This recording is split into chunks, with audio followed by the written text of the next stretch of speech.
Les quiero mostrar un ejemplo en el cual, para demostrarles que no necesariamente cuando trabajamos con sockets, sí o sí la aplicación del servidor tiene que ser una aplicación hecha por nosotros también y en el lenguaje C, sino que el tema sockets o el tema aplicaciones de red es genérico, general a cualquier tecnología o a cualquier lenguaje de programación. Nosotros podemos tener una aplicación de red hecha en cualquier lenguaje, en Python, Java, y nos podemos conectar a esa aplicación a través de nuestra aplicación que hayamos hecho con el lenguaje C. Para esto yo voy a mostrarles cómo nos podemos conectar a un servidor web.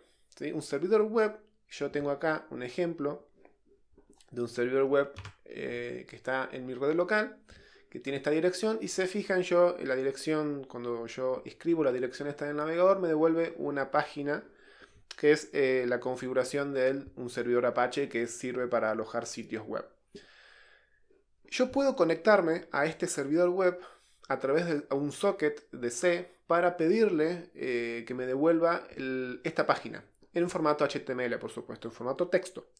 Y después, posteriormente, hacer lo que tenga que hacer con este sitio. Entonces, nos vamos al código y fíjense que yo lo que voy a hacer es, el puerto al cual me quiero conectar es el puerto 80, que es el puerto bien conocido de los servidores web. Cuando nosotros configuramos o se configura un servidor web, siempre por defecto están corriendo en el puerto 80. Y la dirección IP a la cual me quiero conectar es esta, 192.168.100.200. Ahora, cuando nosotros mandamos, por ejemplo, a protocolos bien conocidos como el HTTP, protocolos FTP, protocolos SMTP, existen varios protocolos ya establecidos, estandarizados. No le podemos mandar cualquier mensaje como un hola, chao, ¿cómo estás? ¿Sí? Hay que mandarle mensajes que esperan, mensajes específicos a esos protocolos. Este es un mensaje de ejemplo para el protocolo HTTP.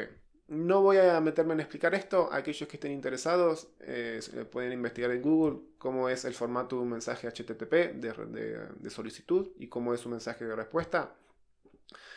Pero simplemente decir que este es un ejemplo de mensaje para solicitar un sitio web, para solicitar una página HTML, ¿sí? Y que me devuelva esa página HTML y me la muestre por pantalla. Entonces lo único que yo hice acá es que el mensaje sea este, en vez de poner hola, ¿cómo estás? Le puse el formato específico que espera un servidor web para que me responda y la dirección IP a la cual me quiero conectar. Si yo hago clic en F11 a esto, veamos qué me muestra. Si se fijan, me muestra mucha información. Veamos desde el inicio que dice creando socket, conexión exitosa.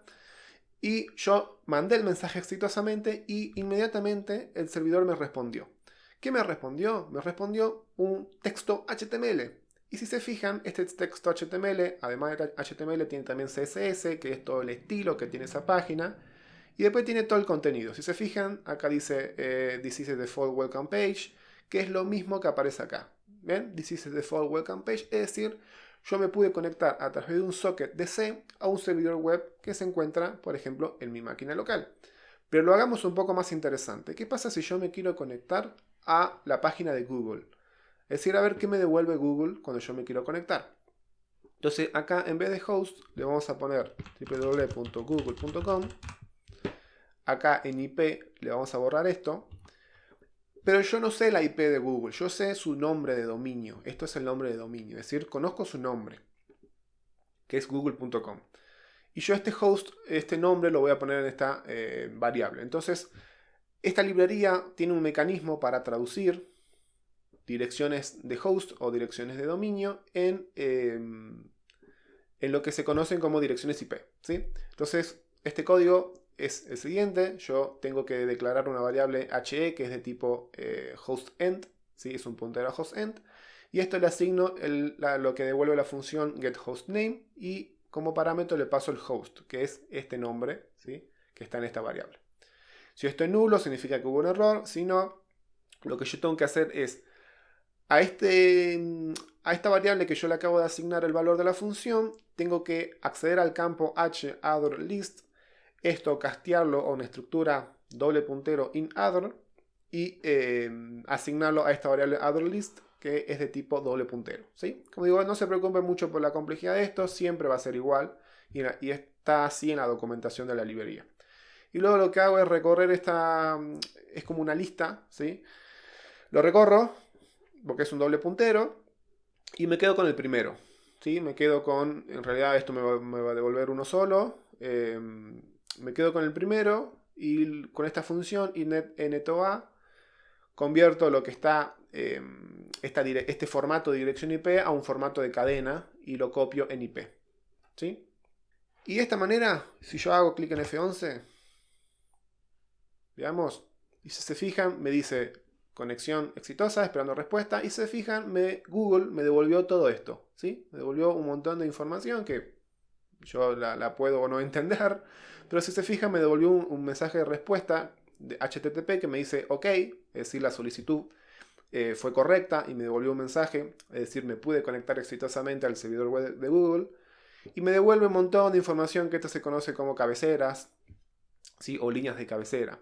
Y después el cuerpo del mensaje de respuesta HTTP con mucha información, que en este caso no entra todo en la pantalla seguramente, o no entra todo en esta variable mensaje, porque posiblemente este tamaño no sea suficiente.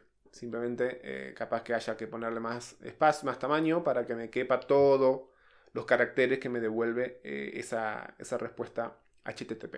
Así que simplemente eso, quería mostrarles un ejemplo en el cual nos podemos conectar a aplicaciones que no hayamos desarrollado nosotros, sino aplicaciones web, aplicaciones FTP. Entonces nosotros podemos crear una aplicación, por ejemplo, para conectarnos a ver, nos podemos imaginar crear un navegador web con C. Entonces de esta manera nos podemos conectar a servidores web, o crear aplicaciones para transferencia de archivos. Entonces en ese caso nos conectamos a un servidor FTP.